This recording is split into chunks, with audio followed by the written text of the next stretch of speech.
Olá, meus amigos, sejam todos muito bem-vindos ao canal Politizando. Eu sou o William Jacob. Eu não sei se você reparou, mas hoje nós temos muitas notícias quentes. O mundo político realmente virou de perna pro ar porque Ciro Gomes anunciou que suspendeu sua pré-candidatura, fazendo aqui uma pressão para que deputados do PDT que votaram a favor da PEC dos precatórios no primeiro turno na Câmara votem contra. Eu vou explicar o que está acontecendo, mas antes eu quero pedir a sua ajuda para que se inscreva no canal, ative as notificações e, se gostar do vídeo, manda o dedo no like, compartilha com amigos, comente alguma coisa aqui embaixo, porque tudo isso é muito importante. Meus amigos, eu fui dormir muito tarde ontem acompanhando a votação da PEC dos precatórios na Câmara dos Deputados. Muita confusão. O texto base da PEC 23/2021 permite driblar o teto de gastos, abre espaço para novas despesas de 91,6 bilhões no orçamento do governo para 2022. Parte desse dinheiro deve ser usada para pagar o mínimo prometido de R$ 400 no Auxílio Brasil, programa que substitui o Bolsa Família. Agora falta essa PEC ser aprovada, falta o texto ser aprovado em segundo turno na Câmara para depois ele ir para o Senado. Como eu já havia adiantado aqui em vídeos anteriores, essa PEC mistura calote com pedalada fiscal, com fura-teto, é de tudo um pouco. E a confusão foi grande na Câmara e também nas redes sociais.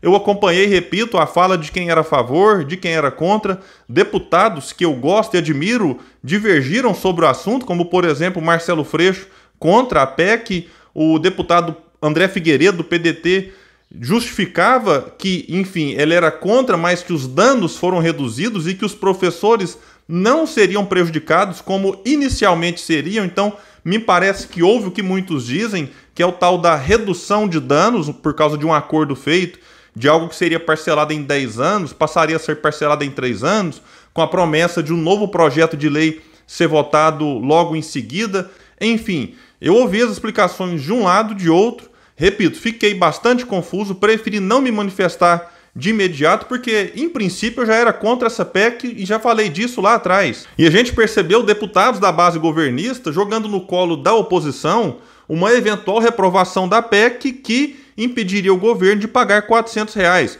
Por sua vez, deputados da oposição justificavam que existem outras formas de pagar esse auxílio, em que, inclusive, não adianta o governo querer posar de bonzinho agora, porque o ano passado ali, no meio da pandemia, o governo ofereceu R$ 200 e foi a luta na Câmara, no Congresso, que fez com que esse valor fosse aumentado e chegasse no final em R$ 600. A discussão, então, foi se avançando e na madrugada ela foi aprovada. Teve 312 votos favoráveis, ela precisava de 308. E aí vem a grande polêmica. Se tivesse 5 votos a menos, a PEC seria rejeitada. Só que o PDT deu 15 dos seus 21 votos a favor dela. E a partir disso, a repercussão negativa para o PDT e para o Ciro foi imensa. Mesmo o Ciro não se manifestando, por ele estar no PDT, é impossível que algo nesse sentido acabe não respingando nele. E nós observamos que nas redes sociais as críticas vieram não só de pessoas mais alinhadas, por exemplo, ao Lula e ao PT, mas também por militantes do próprio partido, militantes do próprio Projeto Nacional de Desenvolvimento, como Tico Santa Cruz, uma figura de expressão nas redes sociais e fora delas, e que criticou duramente essa posição do PDT e cobrou um posicionamento do Ciro. Felipe Neto é outro também que saiu criticando fortemente o PDT, e a gente observou que mesmo na própria militância do Ciro, teve muita gente que, como dizem por aí, não passou o pano. Alguns tentavam argumentar de que houve uma redução de danos, algo comum na política, mas de toda forma o barulho estava feito. E aí gerou uma expectativa de como seria o posicionamento do Ciro sobre tudo isso. E logo pela manhã, e eu achei o time muito bom, diante do barulho gigantesco que estava acontecendo, ele se posicionou de maneira muito dura, jogando pesadíssimo, disse o seguinte nas suas redes sociais: há momentos em que a vida nos traz surpresas fortemente negativas e nos coloca graves desafios. É o que sinto neste momento ao deparar-me com a decisão de parte substantiva da bancada do PDT de apoiar a famigerada PEC dos precatórios. A mim só me resta um caminho: deixar a minha pré-candidatura em suspenso até que a bancada do meu partido reavalie sua posição. Temos um instrumento definitivo nas mãos, que é a votação em segundo turno, para reverter a decisão e voltarmos ao rumo certo. Não podemos compactuar com a farsa e os erros bolsonaristas. Justiça social e defesa dos mais pobres não podem ser confundidas com corrupção, clientelismo grosseiro, erros administrativos graves, desvios de verbas, calotes, quebra de contratos e com abalos ao arcabouço constitucional. E a repercussão dessa fala, repito, muito forte e dura do Ciro, suspendendo a sua pré-candidatura, vale destacar esse ponto, foi muito forte. Hoje, enquanto eu parei para fechar esse roteiro aqui, a CNN já tinha repercutido, Globo News, praticamente todos esses sites de notícias, blogs, enfim, que lidam com política, já haviam mostrado o posicionamento do Ciro, que, num primeiro momento, pelo que eu observei aqui, conseguiu reverter esse quadro muito negativo para ele, essa repercussão muito prejudicial à sua pré-campanha. É bom lembrar, e o PDT tem que ter esse cuidado, porque tudo que se faz na Câmara respinga na pré-candidatura do Ciro. Então, num primeiro momento, o Ciro conseguiu reverter esse noticiário extremamente prejudicial a ele. Diga-se de passagem, não é só esses blogs petistas que vivem sepultando a candidatura do Ciro. Havia um noticiário muito ruim em vários outros sites também, e isso, com esse seu posicionamento, que pode gerar alguma crise interna no PDT. Vamos ver como que os deputados vão reagir a tudo isso.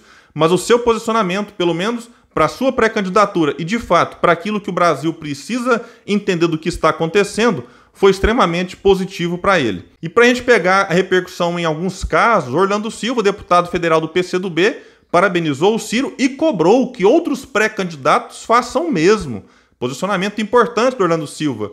O próprio Eduardo Moreira também parabenizou o Ciro pela coragem, enfim.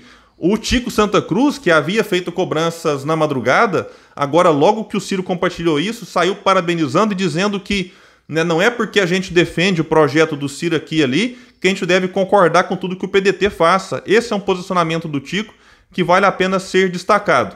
O presidente do PDT, Carlos Lupe, também reagiu e anunciou o ingresso de uma ação no STF contra a votação remota de deputados que não estavam presentes em Brasília para votar no plenário. E sobre o ponto de que os governistas tentarão jogar na conta da oposição que não quer pagar o auxílio para os pobres, vale destacar a ação de um deputado federal do PDT do Ceará, Mauro Benevides Filho, que fez um projeto que foi aprovado, que no início a ideia era arrecadar em torno de 170 bilhões de recursos que estavam lá parados, mas que só quem conhece realmente a máquina sabe onde eles estão e como eles podem ser recuperados. Foi o que o Ciro, junto com o Mauro Benevides, fez e arrecadou esses 170 bilhões, que a ideia original era o quê? Pagar um auxílio de R$600. O que o governo fez?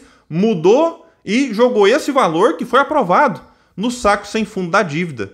Então essa conversa de que a oposição, o PDT, não quer dar o auxílio para os mais pobres, isso não cola, porque se tem um partido que fez algo para tentar ajudar no auxílio, foi o PDT, que, repito, fez o projeto e foi aprovado. Curiosamente, quem relatou o projeto foi o deputado Kim Kataguiri, que em alguns momentos tenta esconder, mas não dá para não dizer que foi Mauro Benevides Filho o autor desse projeto, que teve o dedo ali direto de Ciro Gomes. Então, meus amigos, vamos ficar atentos. Eu espero que essa PEC seja rejeitada no segundo turno, mas eu espero também que oposição, situação, encontrem um caminho para pagar esse auxílio extremamente importante, porque tem gente passando fome e brigas políticas devem ser jogadas para 2022 e nesse momento a gente tem que pensar um pouco nos outros.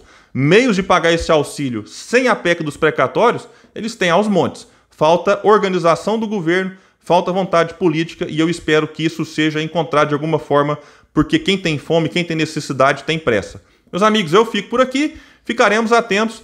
Qualquer novidade em relação a isso, se daqui a pouco ela for derrubada e o Ciro recolocar sua pré-candidatura, a gente traz maiores informações aqui no canal Politizando. Valeu e até o próximo vídeo.